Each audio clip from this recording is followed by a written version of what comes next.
Hi. Hi, guys. Oops. This is the replay.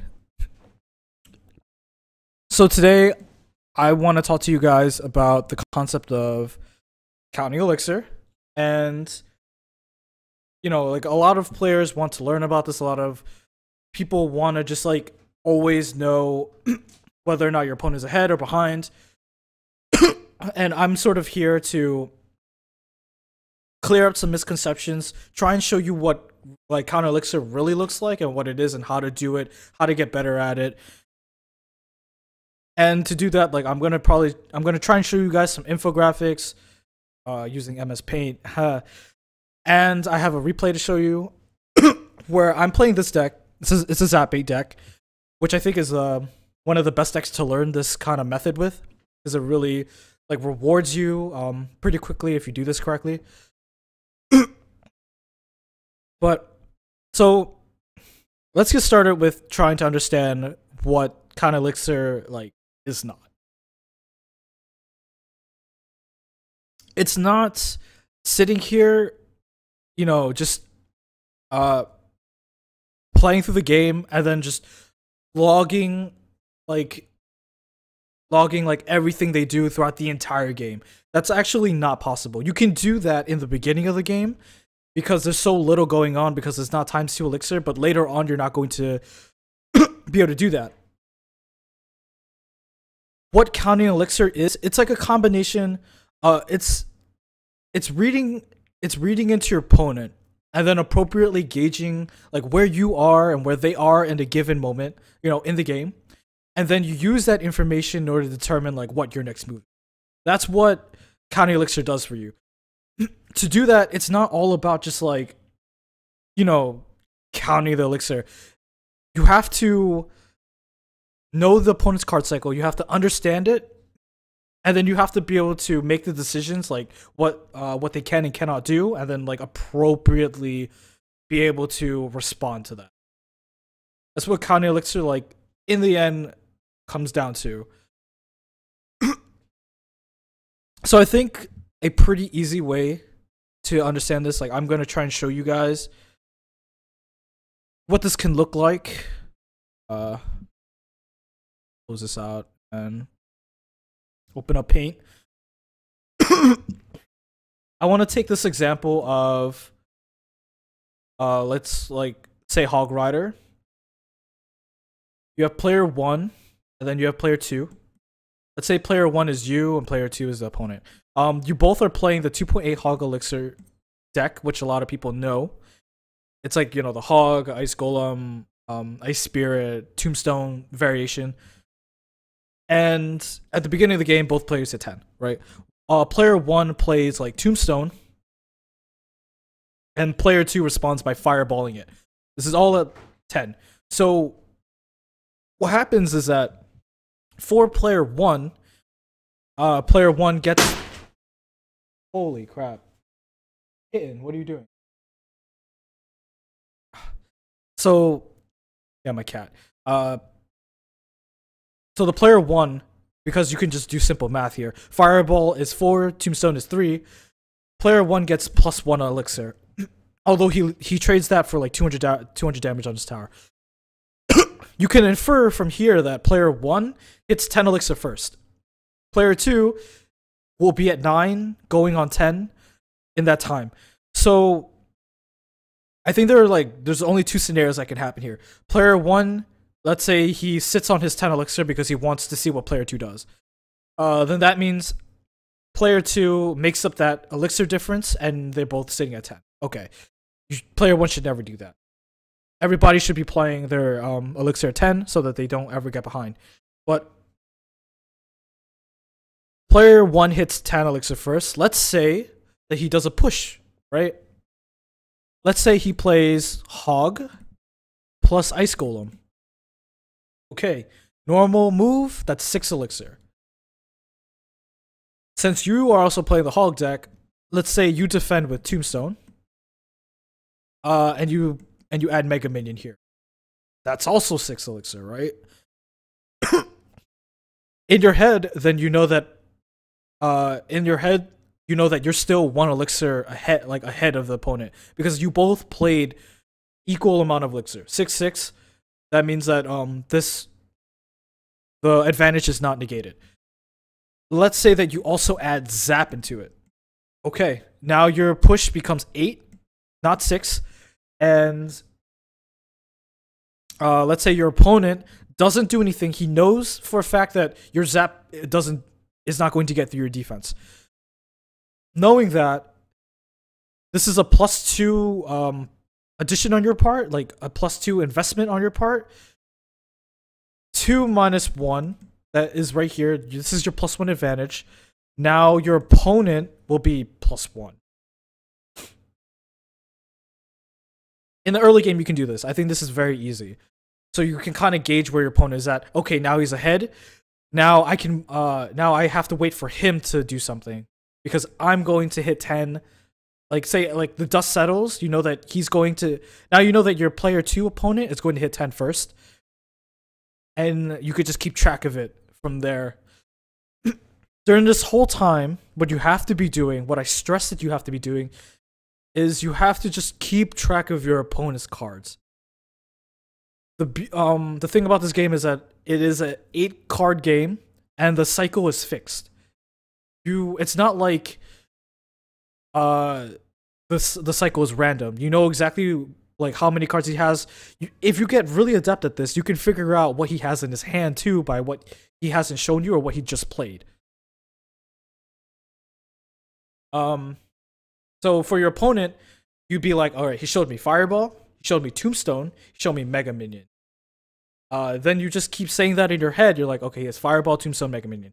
And then you wait for him to play other cards, and once he hits 8, he's shown you everything. Then you know his cycle, then you know what he can and cannot do.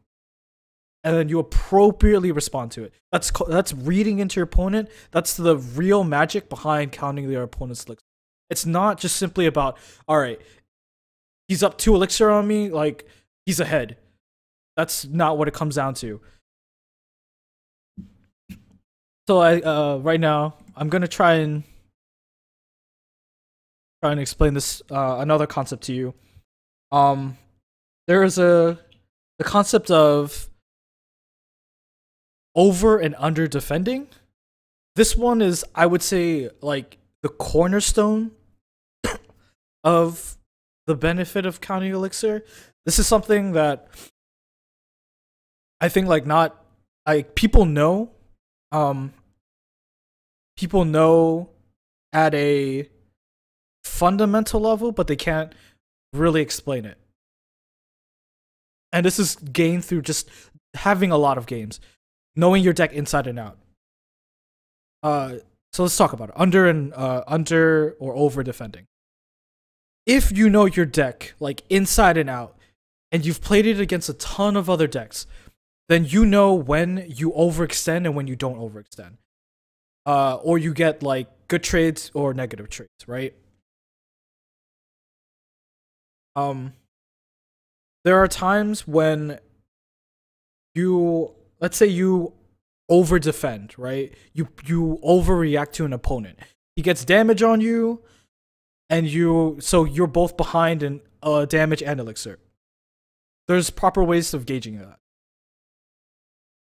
Let's do this. Let's talk about this as like a bar. If you defend, let's talk about this in the lens of defending. You're defending like an opponent attack. I like using Hog as an example because it's really easy. I think Hog is pretty simple to understand. So let's say your opponent, right? He drops Hog Rider, and he drops Ice Spirit. Pretty simple. That's 5 elixir, right? Let's say you drop Inferno, and you drop Ice Spirit. Right? Pretty simple. Beginning of the game, something like that. He used 5, you used 6. This isn't really that big. You use your counter on the card that he just played, so you're not too worried. That's still like a -1 overall. Okay, big deal. And then let's go ahead and make another example. Probably a more relevant one. Let's say you are out of cycle, right? You don't have Inferno Tower.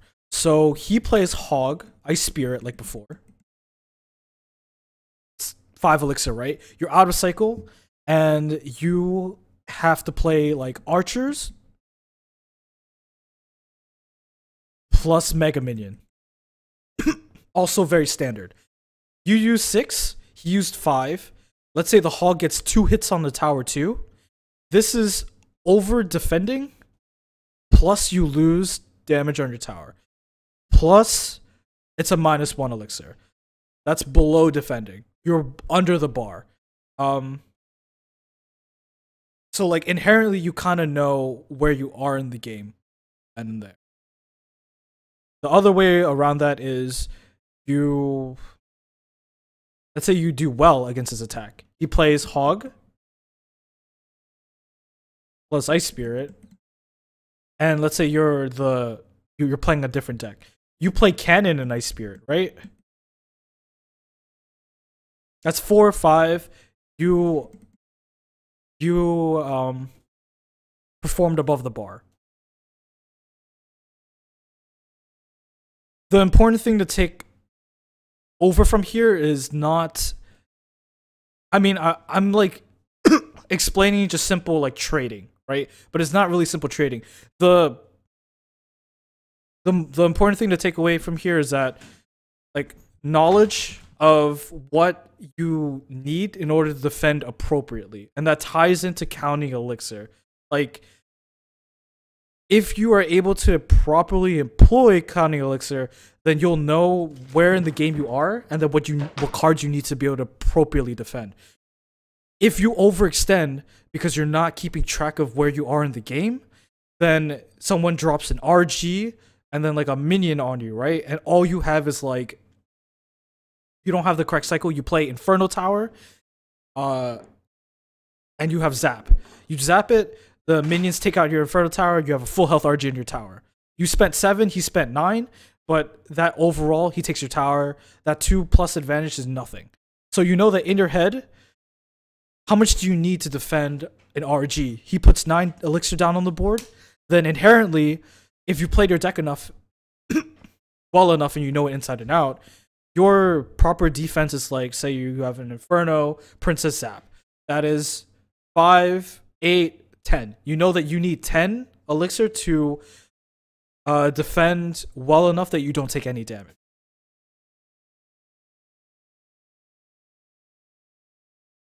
Alright, so let's go into the replay, I think. It's time to go into the replay. This is a game, I'm playing Zap 8 against this deck. He's level 13. He's like fully maxed out. But we do win. We take a look at him. I just want to kind of show this replay because it really exemplifies like what we're trying to learn here. Remember, to count elixir properly, you for one have to know your deck inside and out. You don't want to sit here and just debate what you're going to do, looking to do. You have to know what you want to do in order to take advantage of it. And this entire time, just keep in your head like a cycle of his cards that he shows you. You know, like in Spellbait, it's really important to keep track of your opponent's spells because that's what you're trying to elicit out of him. You're trying to start this tempo game. If you don't do it, then you're just going to keep playing into his cycle over and over and over. And then Spellbait probably loses because that's not where the strength of Spellbait is. Alright. Send Miner out. I'm not even going to really talk about like where, like what happens. I just want to show you guys this, like, keep track of his cards. So he showed me Bowler, he showed me Zap. 2 cards. Okay, bowler zap. I see a bowler coming down the lane. I play minion horde. Okay, now he's shown me mega minion. 3 cards. He's shown me ice golem. 4 cards. And this entire time, I'm sitting here thinking, okay, now he has zap. What else does he have? I play skeleton army. Now I know he has log. And because he logged, because he zapped, I'm playing princess. Princess is a unique card. Every time you play princess at the bridge, it kind of forces a response. So I know that either he plays miner, bowler, mega minion to take care of the princess, or he shows me another card that he doesn't. Or like, you know, maybe he has like a goblin or something weird. I'm keeping track of his cycle. That's what I want to stress here. This, like, the next time we watch this around, I'll talk about the elixir costs. I'll talk about like logically following the elixir flow, but right now that's not what we're focusing on. I do something a little bit cheeky here. I send out the goblin barrel miner. If you were following like really closely, you'll know that I threw Goblin Barrel in the beginning of the game to his tower, right? Like over here. And he like immediately zapped it. What that usually tells me is that I can do trick Goblin Barrels. Like you play a Goblin Barrel all the way at the back here. And sometimes like the opponent will just zap really fast because they're really impatient. They're not following the Goblin Barrel. And then I send out the miner. You're gonna see this, he misses his zap. And now he's forced to overextend. This is literally the definition of overextending. He played miner and mega minion.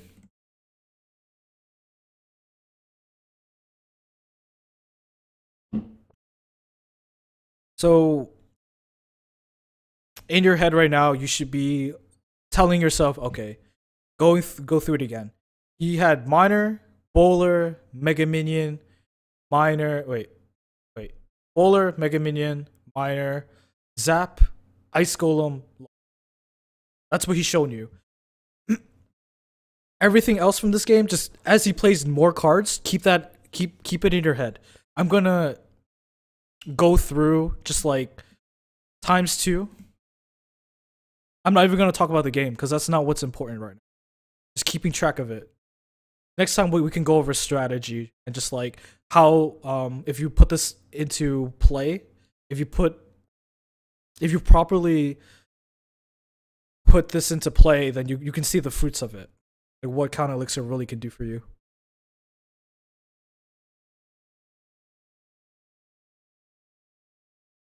Whatever.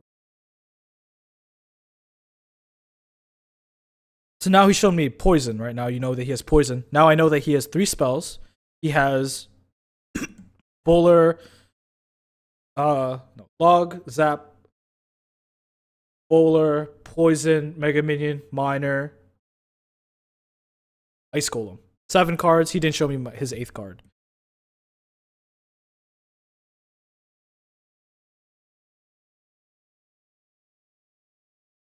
Now we go into the replay a second time. And we talk about strategy as it unfolds.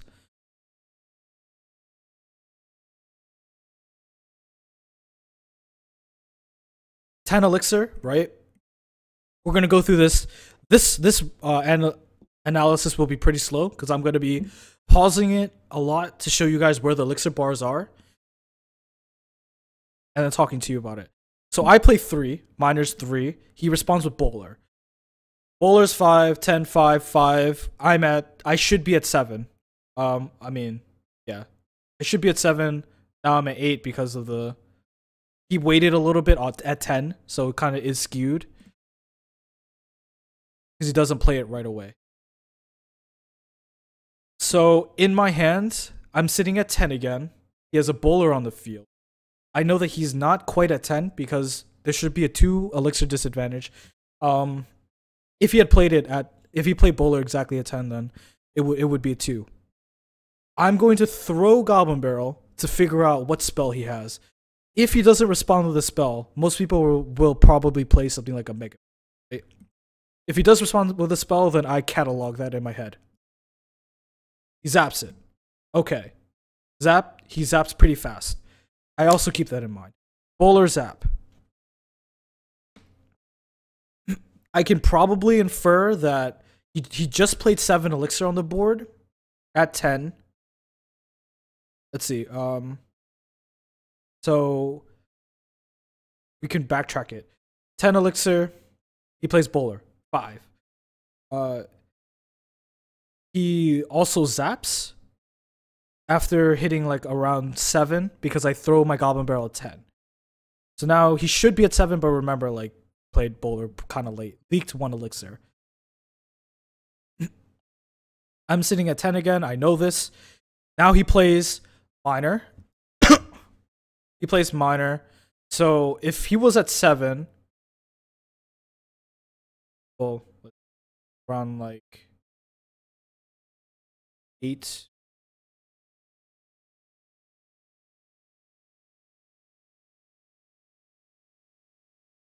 Five, 2, 7, 10, 10.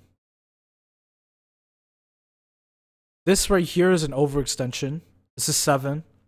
I mean, this is 3. He added another Elixir over here. Right now, our difference in Elixir was that Mega Minion that he played extra. And then on top of that, he played an Ice Golem. That's about 5. That's a 5 difference right there, right? If we take a look at our Elixir right now, there's a difference. Because I know that I haven't played anything after this Minion Horde.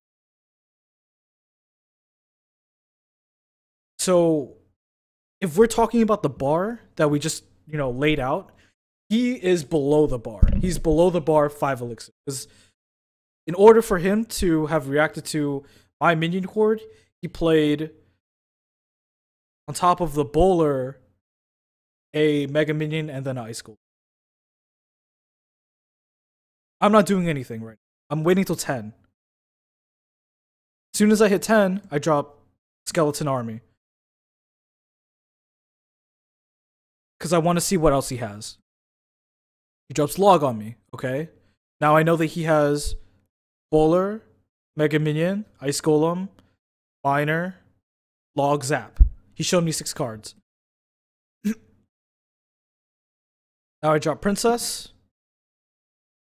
He draws Bowler again. That's 5 right there. I play 5 on him.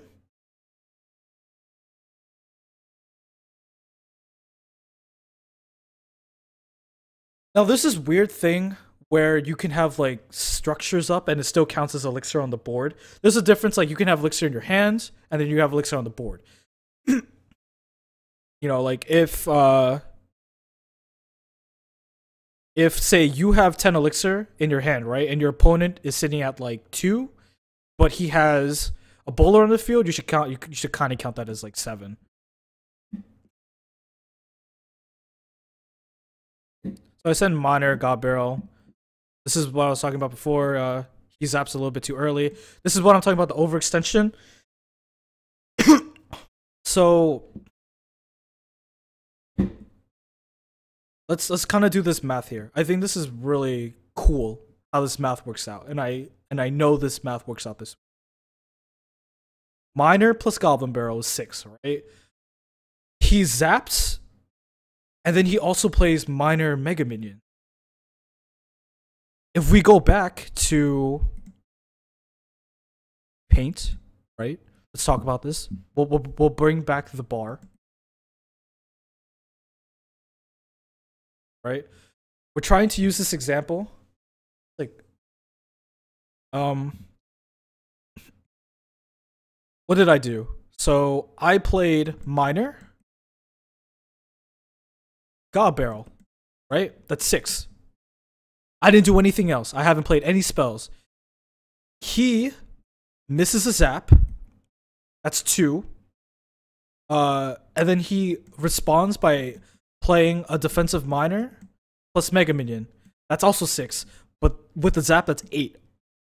That means that he underperformed 2 Elixir because of that miss zap.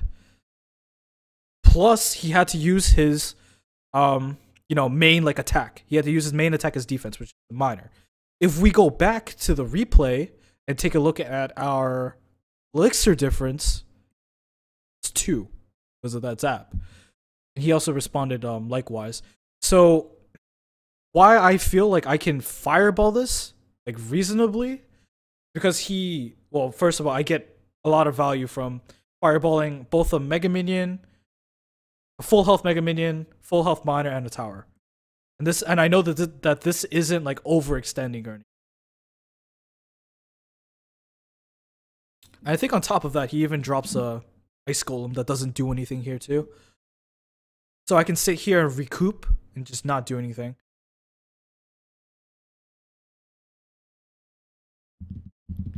Here at 10 again, he drops Bowler. Skeleton Army for Bowler is +2. Sitting at +2. Easy to keep track of. I play Mega Minion. He poisons me. I send out God Barrel, waiting on the zap. He zaps and he logs. So I know that I can play Princess freely for damage, and I know that he has to respond. That's where the damage is coming in. And now I know that he's like playing all of his elixir at once. So with the combination of knowing that like he has 600 damage on his tower, the game is about to end soon, all I have to do is defend. I'm just sitting here defending as much as possible. And I'm putting pressure on him. He zaps. Has to play Mega Minion, that's fine. So this entire game I've just like been in the driver's seat.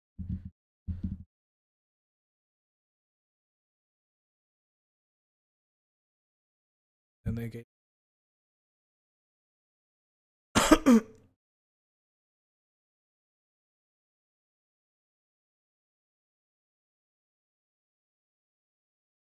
So I'm hoping that this wasn't too confusing.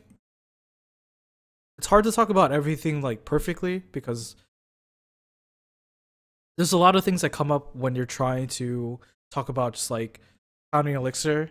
But if I were to give you guys just the most core advice, you really do have to push yourself while you're playing. Like you have to actively strive to remember.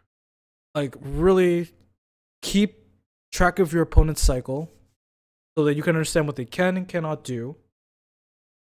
And then you'll get a feel for like get a feel for like and like think so early. You get a feel for what like you can do as your next move. Oh my god. So you're essentially reading your opponent slowly throughout the game. You think about it like a flow chart, right? And throughout the entire game, you're like adding to the flow chart over and over again until you figure out completely what your opponent is doing. And in order to like really do this, you have to try this with a deck that you know like inside and out, so that you're not just sitting there thinking about what your next move is. Like, you have to know what your next move is so that you give like you want to leave your brain like open. You don't want to worry about what your next move is. You want to worry about your opponent's next move. So to reiterate, not about mathematically sitting there and counting everything that they're doing. It's not what it's about. You want to read what they're trying to do with their cards. To do that, you have to keep track of their cycle, keep track of their cards, because this game is not random. It's not the card cycles are not random. It's fixed with like 4 cards in a hand, 4 cards that are coming in order. And then you combine that with like just basic knowledge of what you need. Combine that with like your logic of like keeping track of like what you're trying to do so that you don't mess up. Terrible like phrasing all of this. But yeah. Alright, I hope that cleared up some questions. bit of some concerns. Just like if you like this video, go ahead and hit the like button, subscribe, comment, and I'll try and get back to it. Thank you guys for watching.